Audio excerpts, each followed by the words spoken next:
Hello everyone, ভিডঙ্কর.com ওয়েবসাইটে তোমাদের সবাইকে স্বাগত জানাই। আমি সৌরভ দে, তোমাদের ম্যাথ টিউটর।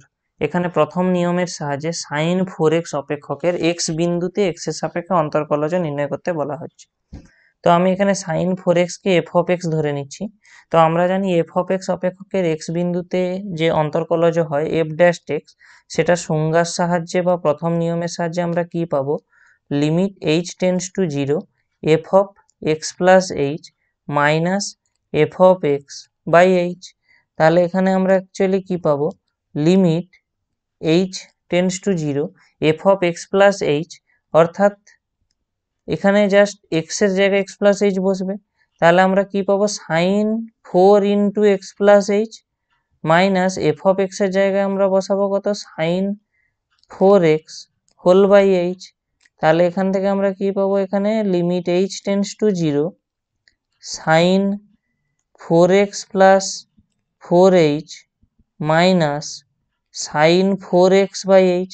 তো দেখো, এটা অ্যাকচুয়ালি আমরা যদি এই সম্পূর্ণটাকে এ ধরে নিই, এই সম্পূর্ণটাকে আমরা যদি বি ধরে নিই, তাহলে এটা সাইন এ মাইনাস সাইন বির ফর্মুলা হয়ে গেছে।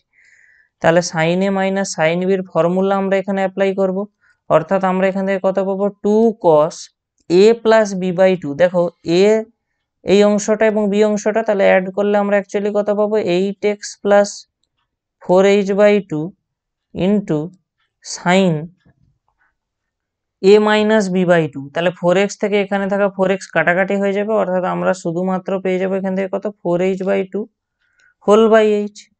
তাহলে এখান থেকে আমরা পাবো লিমিট h টেন্ডস টু 0, 2টাকে আমরা লিমিটের বাইরে আনতে পারি। তাহলে আমাদের এখানে হয়ে যাচ্ছে অ্যাকচুয়ালি কি, cos, আমরা যদি 2 দিয়ে ভাগ করে দিই আমরা পেয়ে যাবো cos 4x plus 2h into sine 2h by h। তো এরপরে আমরা লিমিটটাকে দুটো অংশে বিশ্লেষণ করে নেব। দেখো কিভাবে, 2 into limit h tends to 0 cos 4x plus 2h into limit h tends to 0 sine 2h by h।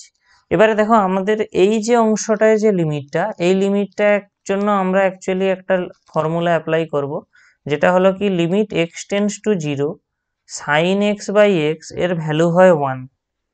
কিন্তু দেখো এখানে সাইন এক্স বাই এক্স থাকা দরকার ছিল, আমাদের এখানে সাইন 2h রয়েছে, কিন্তু এখানে রয়েছে শুধুমাত্র h, এবং এখানে h অ্যাপ্রোচেস 0 রয়েছে। তাহলে ওই অংশগুলো আমরা চেঞ্জ করব, এবং এখানে থাকা যে লিমিট আমরা জাস্ট এই h এর জায়গায় 0 পুট করব। তাহলে এখান থেকে আমরা পেয়ে যাব 2 cos 4x প্লাস 0 ইন্টু, দেখো এইখানে লিমিটটা নির্ণয় করার জন্য আমরা তাহলে কি করব, লিমিট সাইন 2h যেহেতু এখানে ছিল, তাহলে আমাদেরকে এখানে হরেও 2h করতে হবে।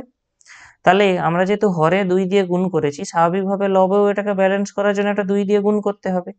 এবারে একটা জিনিস দেখো, যখন এইচটা 0-তে অ্যাপ্রোচ করবে, তো এইচ এর সঙ্গে আমরা যে কোনো স্কেলার গুণ করি না কেন, সেটাও 0-তে অ্যাপ্রোচ করবে। অর্থাৎ এইচ অ্যাপ্রোচেস 0, এটা সবসময় ইমপ্লাই করবে 2h অ্যাপ্রোচেস 0। অর্থাৎ আমরা এখানে লিমিট 2h অ্যাপ্রোচেস 0 বসাতে পারি, কোনো অসুবিধা নেই। এবং এখানে 2 দ্বারা গুণ করেছি। তাহলে দেখো এখানে আমরা যে লিমিটটা পাচ্ছি, এর ভ্যালুটা তাহলে আলটিমেটলি কি আসবে, এই ফর্মুলা থেকে এই লিমিটটার ভ্যালু অ্যাকচুয়ালি 1 চলে আসবে। তাহলে আমরা এখানে কত পেয়ে যাবো, দেখো এই 2 এর সঙ্গে গুণ হয়ে যাবে, তাহলে 4 cos 4x ইন্টু 1। তাহলে আলটিমেটলি আমরা কত পেয়ে যাচ্ছি, 4 cos 4x। অর্থাৎ আমাদের যে প্রদত্ত অপেক্ষক ছিল সাইন 4x, তার x বিন্দুতে x এর সাপেক্ষে অন্তরকলজ হবে 4 cos 4x। ভিডঙ্কর.com ওয়েবসাইটে ম্যাথটি দেখার জন্য অসংখ্য ধন্যবাদ। এরকমই নানা প্রশ্ন তাদের সমাধানের জন্য আমাদের ওয়েবসাইটটি ভিজিট করো।